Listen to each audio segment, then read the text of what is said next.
بسم الله. عن أبي هريرة رضي الله تعالى عنه أن رسول الله صلى الله عليه وسلم قال: أتدرون ما الغيبة؟ قالوا: الله ورسوله أعلم. قال: ذكرك أخاك بما يكره. قيل: أفرأيت إن كان في أخي ما أقول؟ قال: إن كان فيه ما تقول فقد اغتبته وإن لم يكن فيه فقد بهته. நபிகள் ஸல்லல்லாஹு அலைஹி வஸல்லம் அவர்கள் கூறினார்கள், புறம் பேசுவது என்றால் என்ன என்று உங்களுக்கு தெரியுமா என்று கேட்டார்கள். அப்பொழுது சஹாபாக்கள் அல்லாஹு வ ரசூலு அலம், அல்லாஹும் அல்லாஹ்வுடைய தூதரும் தான் மிக அறிந்தவர்கள் என்று சொன்னார். அப்பொழுது அல்லாஹ்வுடைய தூதர் கூறினார்கள், ذِكْرُكَ أَخَاكَ بِمَا يَكْرَهُ.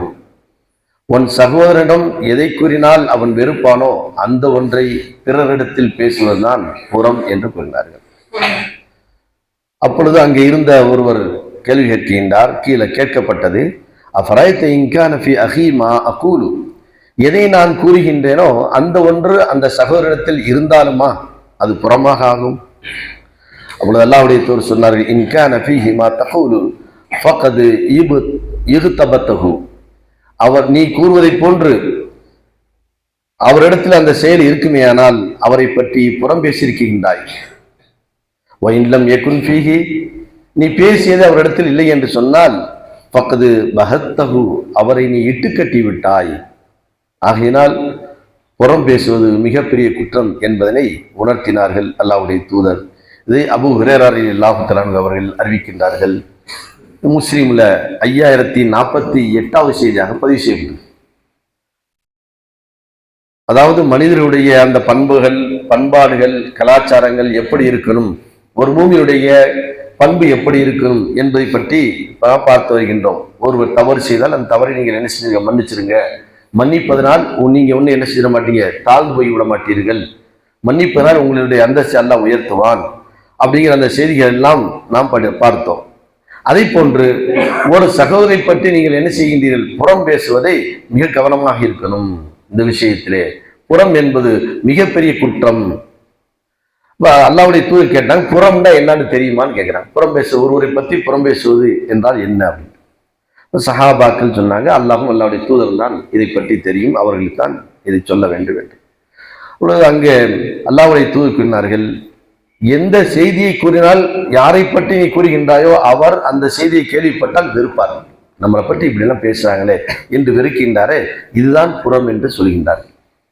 எவ்வளவு தெளிவா புரியும்படி அந்த செய்தியை மக்களுக்கு புரிய வைக்க வேண்டும் என்பதற்காக வேண்டி இந்த நிகழ்வெல்லாம் நடக்குது. அப்போது அதை இருந்த ஒரு சஹாபி கேட்கின்றார்கள், அல்லாஹ்வுடைய தூதரே, நான் ஒருவரை பற்றி ஒரு புறம் பேசுகின்றேன், அதாவது ஒருவரை பற்றி ஒரு குறையை நான் சொல்கின்றேன், அந்த குறை அவரிடத்தில் இருக்கின்றது, அதைத்தான் நான் சொல்லுகிறேன். இன்னொரு இடத்துல செய்யாத ஒன்றை நான் சொல்லவில்லை, அவர் செய்த ஒன்றை பிற இடத்துல என்ன செய்யணும், இப்படி எல்லாம் செய்யறாரு, அப்படியெல்லாம் பேசினாரு, அந்த மாதிரி பேசினாரு, இந்த மாதிரி செஞ்சாரு, இந்த இடத்துக்கு போனாரு, அந்த இடத்துக்கு வந்தாரு, இந்த மாதிரி பேசுவது கூட தவறா என்று கேட்டார். அப்பொழுது அல்லாஹ்வுடைய தூதர் சொன்னார்கள், நீ யாரை பற்றி குறை சொல்கின்றாயோ அந்த குறை அவரிடத்தில் இருந்தால் அதற்கு புறம் என்று அதற்கு புறம் என்று பெயர். இல்லாத ஒன்றை சொன்னால் அது புறம் அல்லது, அது அதை விட பெரிய குற்றம், இட்டுக்கட்டுவது. அது என்ன குற்றம்? இட்டுக்கட்டுப்பட்ட செய்தி அதாயிப்பு. ஆகையினால் நம்ம ரொம்ப அடக்கமா இருக்கணும். ஒண்ணு அதை பற்றி பேசாமல் விட்டு விட்டு கடந்து செல்வது பெரிய குற்றமாகாது. ஆனால் அதை பற்றி பேசுவதாக இருந்தால் நாம் ரொம்ப கவனமாக என்ன செய்வதை கையாள வேண்டும். அப்ப இந்த இடத்துல அல்லாஹ்வுடைய தூதர் எவ்வளவு அது இட்டுக்கட்டக்கூடிய செய்தியாகும். பேசாத ஒன்றை ஒருவர் மனிதர் என்ன செய்கின்றார், சொல்லுகின்றார், அது இட்டுக்கட்டுவது. இது சம்பந்தமாக நபிகள் ஸல்லல்லாஹு அலைஹி வஸல்லம் அல்லாஹ் குர்ஆனிலே பல இடத்துல சொல்கின்றான், இன்னல்லதீன யுஊதுனல் முஃமினீன வல் முஃமினாத்தி பிகைரி மக்தஸபு ஃபகத் இஹ்தமலு புஹ்தானன் வ இஸ்மன் முபீனா அப்படி அல்லாஹ் சொல்றான்.